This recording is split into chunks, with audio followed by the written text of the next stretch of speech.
대한민국의 차세대 전투기 KF-21 보라매가 초대형 수출 계약을 눈앞에 두고 있다는 사실이 유럽 방산업계를 강하게 뒤흔들고 있다.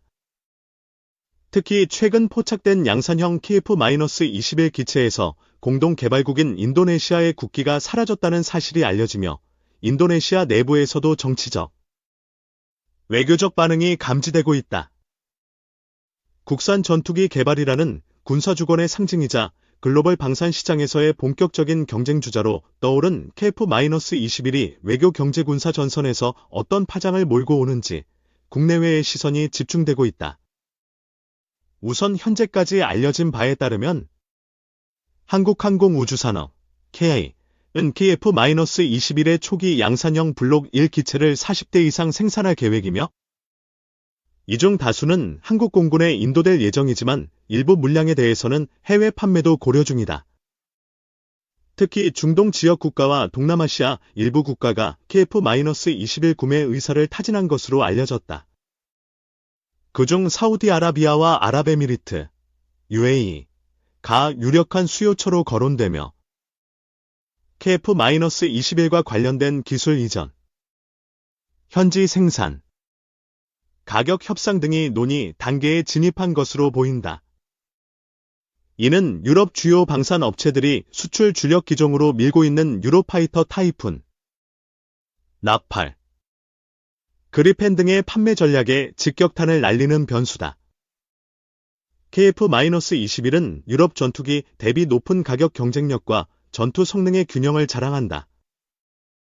스텔스 전투기와는 달리 부분 스텔스 기능을 갖추면서도 S 레이더와 국산 무장 통합이 가능하고 F-35 대비 절반 이하의 가격으로 제공될 수 있다는 점에서 신흥국 또는 예산이 제한된 국가의 매력적인 대안이 되고 있다. 여기에다 KF-21은 단일 국가가 주도해 개발한 기체로서 기술 이전 여지가 상대적으로 높다는 장점도 있으며 이는 유럽 방산 업계가 꺼리는 민감한 협상 항목이기도 하다. 유럽 내에서는 특히 프랑스와 독일이 긴장하고 있다. 이들 국가는 차세대 전투기 개발 사업인 FCAS, 퓨처 컴배트 에어 시스템에 합류하여 차세대 시장을 선점하겠다는 전략을 세우고 있지만 KF-21이 그보다 앞서 실전 배치에 들어갈 경우 시장 선점에서 밀릴 수 있다는 위기감이 고조되고 있다.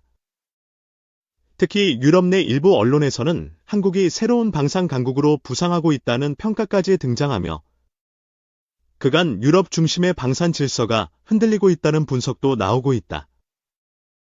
그 와중에 최근 양산 기체에 인도네시아 국기가 사라졌다는 소식이 공개되며 파장이 더욱 커지고 있다.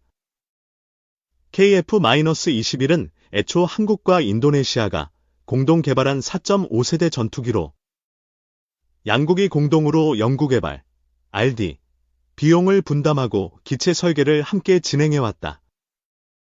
하지만 인도네시아는 전체 분담금 약 1조 7천억 원 중 상당액을 아직도 납부하지 않았고 이로 인해 양국 간 긴장감이 형성돼 있었다.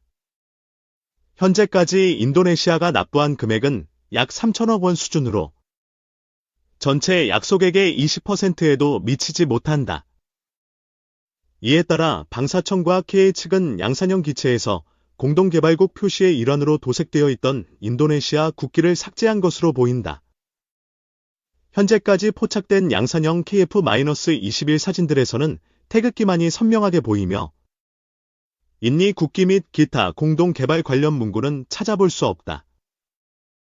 이 사실이 인도네시아 언론에 보도되자 인도네시아 정치권 일부에서는 한국이 약속을 일방적으로 파기했다며 반발하고 있으며 반면 방산 관계자 및 전문가들 사이에서는 자국의 지분을 스스로 포기한 결과라는 냉정한 분석도 함께 나오고 있다. 인도네시아 내부 반응은 복잡하다. 일부 언론과 군 관계자들은 우리가 이미 자체 전투기 개발을 고려하고 있으며 한국과의 협력은 전략적 측면에서 유연하게 대응할 수 있다고 강조하지만 다른 한편에서는 국방력 강화라는 시대적 과제를 놓치고 있다는 비판도 존재한다. 특히 KF-21 기술의 일부 이전과 조립 생산 라인 구축 등 인도네시아 방산 산업 발전에 직접적으로 도움이 될 수 있었던 기회를 자국 정부의 미온적 태도 때문에 놓치게 된 것 아니냐는 회의적인 시각이 존재한다. 일부에서는 인도네시아가 KF-21 사업에서 완전히 이탈할 가능성도 배제하지 않고 있다. 하지만 완전한 이탈은 기술적, 경제적 측면에서 인니 측에도 상당한 부담이 될 수밖에 없다. KF-21은 2026년 실전 배치를 목표로 개발 중이며 이미 시제기 6대가 시험 비행을 진행 중이다. 인니가 향후 KF-21을 구매하더라도 공동개발국으로서의 기술 이전 혜택은 사라질 수 있으며 일반 수입국으로서 더 높은 가격을 감수해야 할 가능성도 있다. 게다가 이미 많은 데이터와 설계 내용이 진행된 상태에서 갑작스런 파기는 외교적 리스크로도 이어질 수 있다. 이러한 가운데 한국 정부와 K는 KF-21의 독자적 수출 전략을 강화하고 있다. 이미 아시아 및 중동 지역 6개국 이상이 비공식적으로 KF-21의 성능 자료를 요청했으며 일부 국가는 시뮬레이션 자료와 공군 운용 계획까지 사전 검토한 것으로 전해졌다. 현재 알려진 바에 따르면 필리핀, 말레이시아, 이집트, 사우디아라비아, UAE, 콜롬비아 등과의 접촉이 있었으며 이 중 일부 국가는 F-16의 대체, 기종을 찾고 있는 상황이다. 특히 필리핀과 말레이시아는 기존 파-50 운용 경험이 있어 KF-21으로의 전환이 상대적으로 수월하다는 평가를 받고 있다. 또한 KF-21은 블록 2, 블록 3단계까지 확장 가능한 플랫폼이라는 점에서 국제적인 수출 경쟁력도 강화된다. 블록 1은 주로 공대공 전투 중심의 무장을 탑재하지만 블록 2부터는 공대지 정밀 타격 능력과 전자전 능력 등이 강화될 예정이며 최종적으로는 무인기 통제와 인공지능 기반 전투 알고리즘까지 도입할 수 있는 진화형 플랫폼으로 거듭날 전망이다. 이 같은 유연성과 기술 발전 가능성은 다기능 플랫폼을 선호하는 중간 규모 국가들 사이에서 높은 평가를 받고 있다.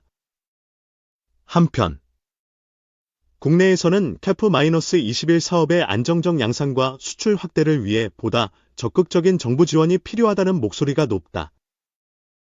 특히 방산 수출은 단순한 상업 거래를 넘어서 국가 간 전략 협력 관계로 이어질 수 있는 사안이기 때문에 외교부와 산업통상자원부 등 유관 부처의 긴밀한 협조가 요구된다.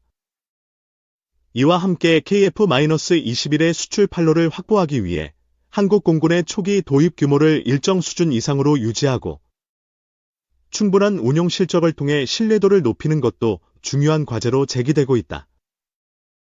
방산 전문가들은 이번 인니 국기 삭제 사태가 일시적 긴장으로 끝날 수도 있지만 장기적으로는 KF-21의 한국형 독자 플랫폼 전환을 공식화하는 신호탄이 될 수 있다고 본다.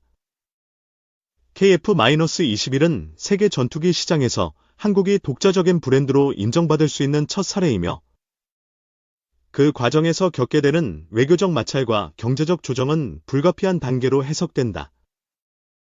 결국 중요한 것은 기술적 완성도와 생산체계의 안정성, 그리고 장기적 운용에 대한 신뢰 확보다. KF-21을 둘러싼 유럽의 긴장, 인도네시아의 반응, 중동과 아시아 국가들의 관심은 모두 이 전투기가 단순한 군사 장비를 넘어서 국제정치와 글로벌 산업 지형을 바꾸는 핵심 변수로 부상하고 있음을 보여준다.